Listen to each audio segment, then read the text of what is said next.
하나님의 말씀입니다. 신약성경 요한복음 15장 1절로 6절까지의 말씀이 되겠습니다.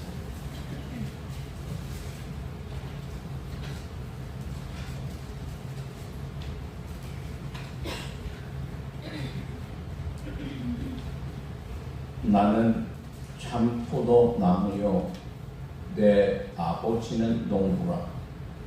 물은 내게 붙어 있어 열매를 맺지 아니하는 가지는 아버지께서 그것을 제거해 버리시고, 무릇 열매를 맺는 가지는 더 열매를 맺게 하여 그것을 깨끗하게 하시느니라. 너희는 내가 일러준 말로 이미 깨끗하여 졌으니 내 안에 거하라. 나도 너희 안에 거하리라.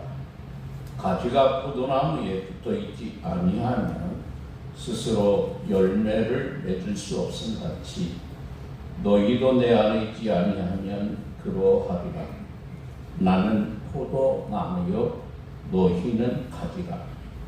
그가 내 안에 내가 그 안에 거하니 사람이 열매를 많이 맺나니 나를 떠나서는 너희가 아무것도 할 수 없습니다.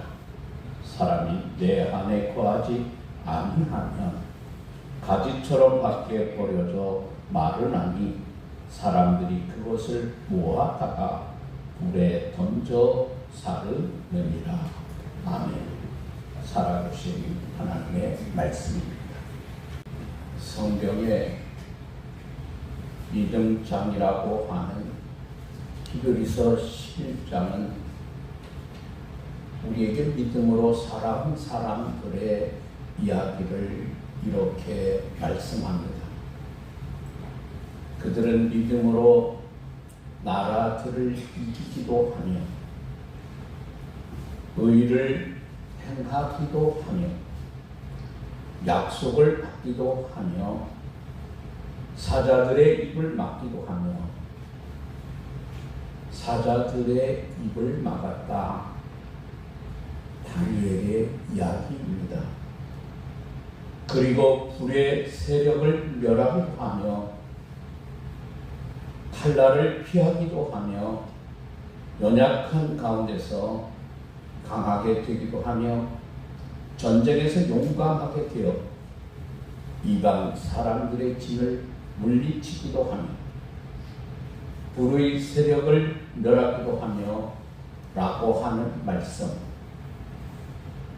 다니엘의 세 친구인 사드락과 메삭과 아벨노고가 불에 타지 않고 살아난 이야기입니다. 그것만이 아닙니다. 칼날을 피하고 연약한 가운데서 강하게 되고 전쟁에서 용감하여 적의 진지를 물리쳤다. 이 얼마나 강한 역사입니다. 믿음으로 살았던 사람들이 그렇게 하나님의 도우심으로 칼날 앞에서도 승리했습니다. 그런데 하나님의 말씀은 거기에서 끝나지 않고 이렇게 말씀하십니다. 여자들은 자기의 죽은 자들을 부활로 받아들이기도 하며 또 어떤 이들은 더 좋은 부활을 얻고자 하여 심한 고문을 받되 구차히 물려나기를 원하지 아니하였습니다. 우리가 생각하는 것처럼 믿음이라고 하는 것이 늘 승리만 가져다 준 것이 아니라고 하는 사실을 성경은 또한 말씀하십니다. 심한 고문을 받은 사람들도 많았습니다. 여기서 말하는 심한 고문이라는 말의 원래 의미는 북을 두드리는 북채입니다. 북채를 가지고 마구 북을 두드리는 것처럼 심하게 매질을 당한 것을 말씀합니다. 정교개혁자 마르틴 루터는 이것을 마치 곡물이나 과일을 우리가 분쇄기에 놓고 으스러뜨린 것을 의미한다고 해석을 했습니다. 아무튼 믿음의 사람들이 그렇게 심한 매질을 당하는 고문을 겪어야 했다 말씀합니다. 그런 고문을 당하여 죽음에 이를지라도 그들은 그 고문을 회피하지 않았습니다. 이어서 또 이렇게 말씀합니다. 또 어떤 이들은 조롱과 채찍질 뿐 아니라 결박과 옥에 갇히는 시련도 받았습니다. 사람들에게 조롱거리가 되었고 채찍질을 당하고 붙잡혀 결박을 당하고 옥에 갇히기도 했습니다. 누가 그랬다는 거예요? 믿음의 사람들이요. 또 이어서 말씀합니다. 돌로 치는 것과 톱으로 겨는 것과 시험과 칼로 죽임을 당하고 양과 염소의 가죽을 입고 유리하여 궁핍과 환난과 학대를 받았습니다. 또 끔찍한 일을 겪었다고 증언하고 있습니다. 최초의 순교자 스데반 집사도 돌에 맞아 죽었고 12사도 가운데 한 사람인 시몬은 기둥에 거꾸로 매달려 사타구니에서부터 머리까지 톱으로 잘려 몸이 두동강이 나는 형벌을 받고 그가 순교했습니다. 초대교회 당시 믿음의 사람들 가운데 수많은 사람이 궁핍한 삶을 살아야 했고 환난과 학대받는 일을 일상이 그들의 삶이었습니다. 여러분 그때 하나님께서 다니엘에게 하셨던 것처럼 사자의 입을 막으셨다면 여러분 얼마나 좋았을까요? 그러면 그 광경을 지켜보던 사람들이 살아계신 하나님의 능력을 직접 눈으로 보게 됩니다. 믿음의 사람들이 자신에게 들려드는 사자들 앞에서 무릎을 꿇고 기도할 때 사자들이 그들을 공격한 것이 아니라 그들 앞에 사자들이 무릎을 꿇었다니 어찌 많은 사람이 하나님의 인정을 하고 예수를 믿는 역사가 일어났을지도 모릅니다. 그런데 하나님께서는 그들을 그렇게 구해주지도 않으셨고 박해받은 초대교회 성도들도 구차히 자기들이 살려고 몸부림치지도 않았습니다. 오히려 주님을 위해 자신의 생명을 드릴 수 있는 것에 그들은 감사했습니다. 히브리서 11장에서는 그렇게 믿음을 지키다가 시련을 겪고 박해를 받고 심지어 죽음에 이르는 사람들의 이야기를 하다가 성경은 우리에게 이렇게 말씀하십니다. 이런 사람들은 세상이 감당하지 못하느니라. 이런 사람을 세상이 감당하지 못했다. 여러분 이 말의 의미가 무엇입니까? 여러분 누가 승리했다는 이야기? 믿음의 사람들이 이겼습니다. 고문을 당하고 죽고 조롱과 채찍을 당하고 결박되어 감옥에 갇히고 돌로 심을 당해 톱으로 켜서 몸이 두동강이나 끔찍하게 죽어가는 이 사람들이 성경은 세상을 이겼다고 말씀합니다. 여러분 이게 맞는 말일까요? 우리의 기준, 세상의 판단으로, 나의 기준으로 본다면 고문하고 죽이는 사람들이 더 힘있는 사람들, 채찍질 당하는 사람보다 채찍질하는 사람이 더 힘있는 사람이,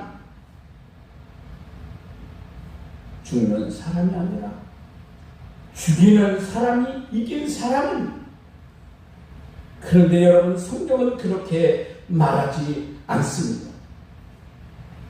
오히려 죽은 사람이, 시련을 당하고 핍박을 받고 죽어간 사람들이 성경은 세상을 이겼다고 우리에게 말씀하십니다.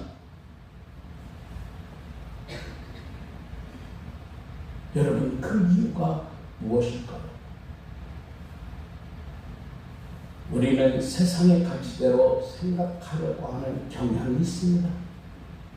그래서 힘 있는 자가 이기고 무기력하게 당하는 사람은 실패자라고 우리는 생각합니다. 그러나 여러분, 성경은 우리에게 그렇게 말하지 않습니다. 때로는 저주받는 사람이 더 강한 사람, 때로는 희생하는 사람이 더 복된 사람입니다. 때로는 죽은 사람이 승리자입니다. 왜 그럴까요? 하나님께서도 당신의 백성들이 고통당하는 것을 좋아하지 않으십니다. 당신의 백성들이 복되게 살아가는 것을 하나님은 기뻐하십니다. 그리고 그렇게 복 주시기를 하나님은 좋아하십니다. 그런데 하나님께서는 우리가 건강하게 사는 것보다 더 원하시는 것이 있습니다. 여러분, 우리가 질병에서 치료되는 것보다 하나님은 더 원하시는 게 우리에게 있다는 말입니다. 그건 바로 우리가 하나님 안에 거해야 합니다. 우리가 하나님과 아름다운 관계를 맺으며 우리는 살아야 합니다. 오늘 성경은 예수님 자신을 참 포도나무라고 말씀하십니다. 그러면서 우리를 그 포도나무에 붙어 있어야 하는 가지라고 말씀하십니다. 가지는 포도나무 줄기에 붙어 있을 때만 살아있는 존재입니다. 마찬가지로 우리가 그리스도이신 예수님 안에 있지 아니하면 우리는 살아있는 존재가 아닙니다. 그래서 오늘 4절에서 성경은 우리에게 이렇게 말씀하지 않습니다. 내 안에 거하라.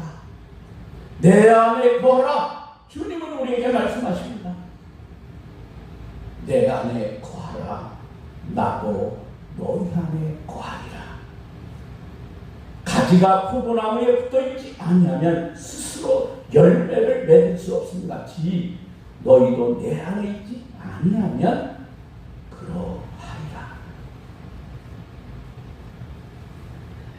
우리는 그리스도 안에 거해야 하는 하나님의 사람들입니다. 하나님의 사람들은 그리스도 안에 머물러 있어야 합니다.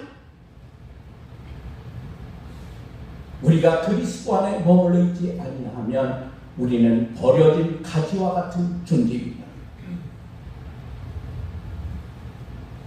6절은 우리에게 이렇게 말씀하십니다. 사람이 내 안에 거하지 아니하면 가지처럼 밖에 버려져 마르나니, 주님 안에 거하지 않으면 버려져 말라 비뚤어진 가지 같은 존재가 되고 만다는 거예요. 그리고 오늘 본문에서 또 하나 중요한 것이 있습니다. 그것은 가진 우리가 포도나무 줄기인 예수님께 붙어 있어 많은 열매를 맺게 하시기 위해서 가지치기를 하십니다. 여러분, 2절 말씀입니다. 무릇 내게 붙어 있어 열매를 맺지 아니하는 가지는 아버지께서 그것을 제거해 버리시고 무릇 열매를 맺는 가지는 더 열매를 맺게 하여 그것을 깨끗하게 하시느니라. 포도가 더 많은 열매를 맺게 하기 위해서 필요 없는 가지, 열매 맺는데 도움이 되지 않는 가지를 잘라내신다고 하는 말씀입니다. 여러분, 우리의 삶에 행복이 가득하고 평안이 넘쳐나고 기쁨이 충만한 삶이 되기를 기도합니다. 그러나 여러분, 그것보다 하나님께서 우리에게 더 원하시는 것이 있습니다. 그것은 바로 우리가 하나님 안에 거해야 합니다. 예수님 안에 거하여 여러분, 세상의 즐거움이 아닌 그리스도 안에 있는 즐거움을 우리가 누려야 합니다. 나 자신의 행복이 아닌 주님과 함께하는 행복을 여러분이 누리며 살아야 합니다. 우리 모두 주님과 더 가까워지기를 소망합니다. 믿음으로 우리가 주님과 가까이 하고 주님 안에 거하여 사는 것을 우리는 최고의 행복이라고 말할 수 있습니다. 우리가 믿음으로 산다는 것은 주님을 가까이 하고 주님 안에 거하여 사는 것보다 여러분 더 귀한 행복이 우리에게 없습니다.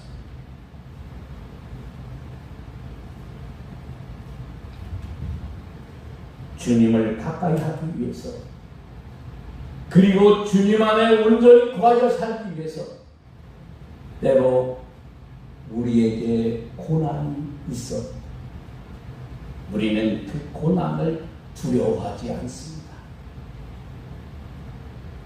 때로는 욥과 같은 시련이 있을지라도 주님 안에 거하여 살고 싶은 거룩한 갈망 때문에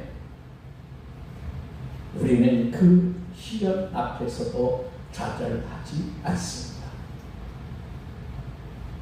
우리가 기도하는 것들이 우리의 바람대로 이루어지지 않는다 하더라도 내가 여러분 하나님께 주님 앞에 기도할 수 있고 주님께서 내 기도를 들으시는 나의 주님이시라고 하는 사실을 알 때 우리는 낙심하지도 않습니다.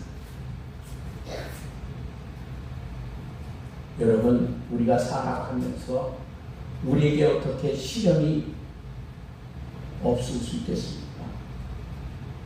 누구에게나 시련은 있을 수 있습니다. 때로는 여러분 원치 않는 질병으로 우리가 힘들 수 있습니다. 그럴 때 사랑하는 성도 여러분, 하나님을 의심하지 마십시오. 그때 우리가 주님께 더 가까이 다가서는 기회, 내가 주님 안에 온전히 거하는 기회입니다. 내게 어려움이 있는 것은 반드시 내가 잘못해서 하나님께서 징벌하시는 것이 아닙니다. 하나님은 내가 너와 더 가까워지고 싶다고 하는 여러분 하나님의 사인일 수도 있어요. 내 삶에 고통이 있고 시련이 있는 것은 내가 죄를 지었기 때문이 아닙니다.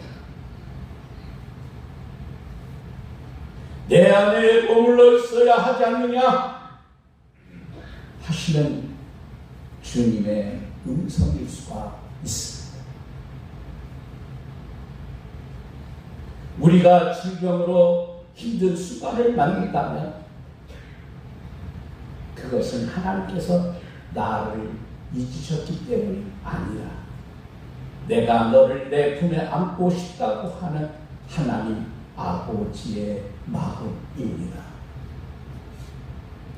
그걸 알기에 히브리서 11장에 언급된 우리 믿음의 사람들은 현재의 편안함보다는 하나님과 함께하는 내일을 위해 믿음의 길을 따랐습니다.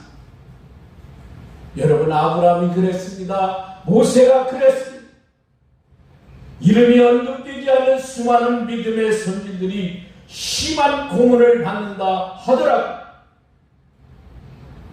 조롱과 채찍을 당했다.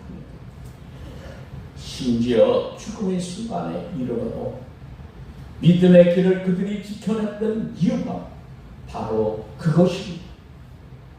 주님과 함께하는 삶이 가장 귀하기 때문입니다. 여러분, 하나님은 우리의 환경보다 우리의 마음을 원하십니다.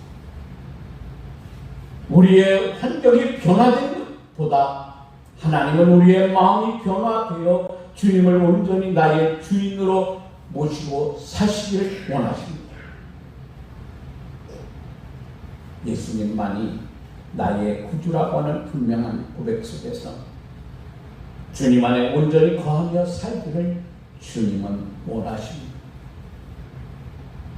오늘 주님은 우리에게, 여러분 각자 한 사람 한 사람에게 이렇게 말씀하십니다.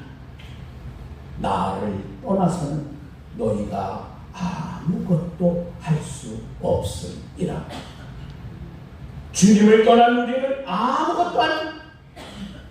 주님 품 안에 거하여 있지 아니하면 우리는 아무것도 아닙니다. 그래서 주님께서 또 이렇게 말씀하십니다. 내 안에 거하라. 이것이 우리를 향한 주님의 간절한 마음이십니다. 그리고 주님 안에 거하여 사는 것이 우리의 최고의 축복입니다. 하나님은 우리를 사랑하십니다. 기도하겠습니다.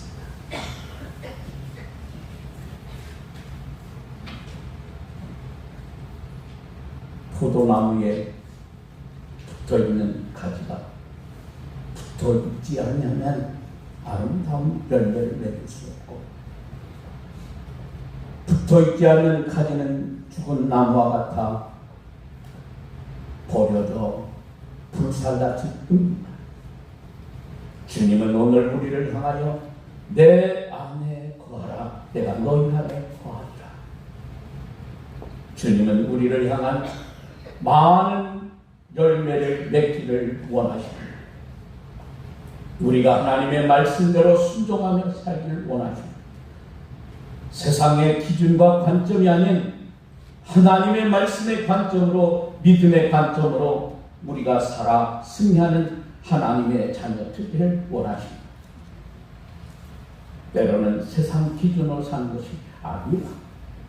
하나님의 말씀 속에 하나님이 우리를 바라보시는 소망 가운데 거하여 지혜로운 성도가 되고 성령이 충만한 성도가 되고 믿음의 부유한 자가 되어 많은 열매로 하나님께 영광을 돌리는 주님 안에 영원히 거하는 사랑하는 성도들이 되게 하옵소서. 우리를 언제나 사랑하신 예수님 귀하신 이름으로 기도합니다.